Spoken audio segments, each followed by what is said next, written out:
Ball learned this, but she's going to teach us this morning. So Brianna Bollinger, will you come and help us and lead us? And we don't have to recite it with her. She's going to recite it. Could you do that, please, honey?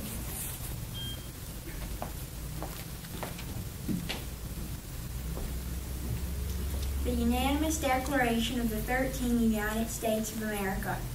When, in the course of human events, it becomes necessary for one people to dissolve the political bands which have connected them with another, and to assume among the powers of the earth the separate and equal station to which the laws of nature and of nature's God entitle them, a decent respect to the opinions of mankind requires that they should declare the causes which impel them to the separation.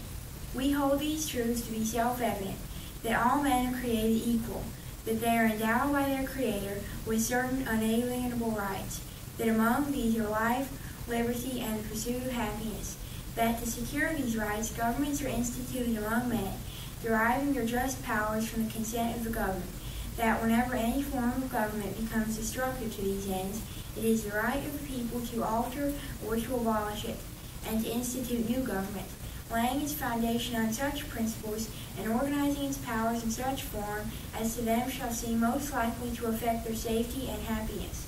Prudence indeed will dictate the governments long established should not be changed for light and transient causes, and accordingly all experience hath shown that mankind are more disposed to suffer while evils are sufferable than to right themselves by abolishing the forms to which they are accustomed.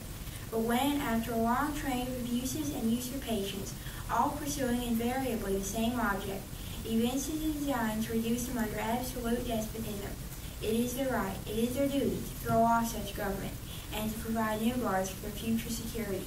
Such has been the patient sufferance of these colonies, and such is now the necessity which constrains them to alter their former systems of government. The history of the present King of Great Britain is a history of repeated injuries and usurpations, all having a direct object the establishment of an absolute tyranny over these states. To prove this, let facts be submitted to a candid world. He has refused his assent to laws, the most wholesome and necessary for the public good. He has forbidden his governors to pass laws of immediate and pressing importance, unless suspended in their operation till his assent should be gained. And when so suspended, he has utterly neglected to attend to them.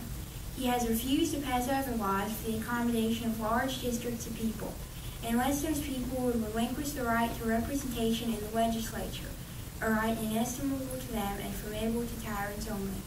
He has called together legislative bodies at places unusual, uncomfortable, and distant from the depository of their public records, for the sole purpose of fatiguing them into compliance with his measures. He has dissolved representative houses repeatedly, for opposing with manly firmness his invasions on the rights of the people. He has attempted to prevent the population of these states, for that purpose obstructing the laws for the naturalization of foreigners, refusing to pass others to encourage their migrations hither, and raising the conditions of new appropriations of land. He has erected a multitude of new offices, and sent hither swarms of officers to harass our people and eat out their substance. He has kept among us in times of peace standing armies, without the consent of our legislatures. He has effected to render the military independent of, and superior to, the civil power. He has combined with others who subject us to a jurisdiction foreign to our Constitution and unacknowledged by our laws, giving his assent to their acts of pretended legislation, for quartering large bodies of armed troops among us, for protecting them by a mock trial, for punishment for any murders they should commit on the inhabitants of these states, for cutting off our trade with all parts of the world, for imposing taxes on us without our consent, for depriving us in many cases of the benefits of trial by jury, for transporting us beyond seas to be tried for pretended offenses, for abolishing the free system of English laws in the neighboring province, establishing there an arbitrary government, and enlarging its borders so as to render it at once an example and fit instrument for introducing the same absolute rule into these colonies, for taking away our charters, abolishing our most valuable laws, and altering fundamentally the forms of our governments, for suspending our own legislatures and declaring themselves invested with power to legislate for us in all cases whatsoever. He has advocated government here by declaring us out of his protection and waging war against us. He has plundered our seas, ravaged our coasts, burnt our towns, and destroyed the lives of our people. He is at this time transporting large armies of foreign mercenaries to complete the works of death, desolation, and tyranny, already begun with circumstances of cruelty and perfidy, scarcely paralleled in the most barbarous ages, and totally unworthy the head of a civilized nation.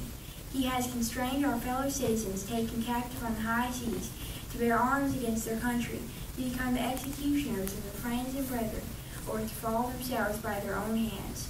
He has excited domestic insurrections amongst us, and has endeavored to bring on the inhabitants of our frontiers the merciless Indian savages, whose known rule of warfare is an indistinguished destruction of all ages, sexes, and conditions.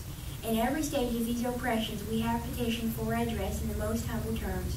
Our repeated petitions have been answered only by repeated injury. A prince whose character is thus marked by every act which may define a tyrant is unfit to be the ruler of a free people. Nor have we been wanting in attentions to our British brethren.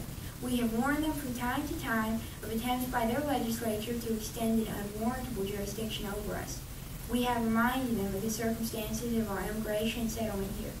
We have conjured them by the ties of our common kindred to disavow these usurpations, which would inevitably interrupt our connection and correspondence. They, too, have been deaf to the voice of justice and continuity. We must, therefore, acquiesce in the necessity which denounces our separation, and hold them as we hold the rest of mankind, enemies in war, and peace friends. We, therefore, the representatives of the United States of America, in General Congress, assembled, appealing to the Supreme Judge of the world for the rectitude of our intentions, do in the name and by the authority of the good people of these colonies, solemnly publish and declare that these united colonies are and of right ought to be free and independent states, that they are absolved from all allegiance to the British Crown, that all political connection between them and the state of Great Britain is and of right ought to be totally dissolved, that as free and independent states they have full power to levy war, conclude peace, contract alliances, and do all other acts and things which independent states may of right do. And for the support of this declaration, with a firm reliance on the divine protection of Providence, we mutually pledge to each other our lives, our fortunes, and our sacred honor.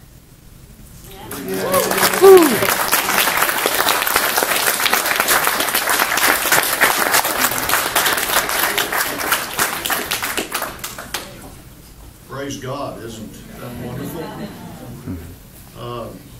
I have a hard time memorizing anything, and that's just absolutely stunning. And it's a good reminder of the sovereignty of God in giving us the blessing that we have in our country.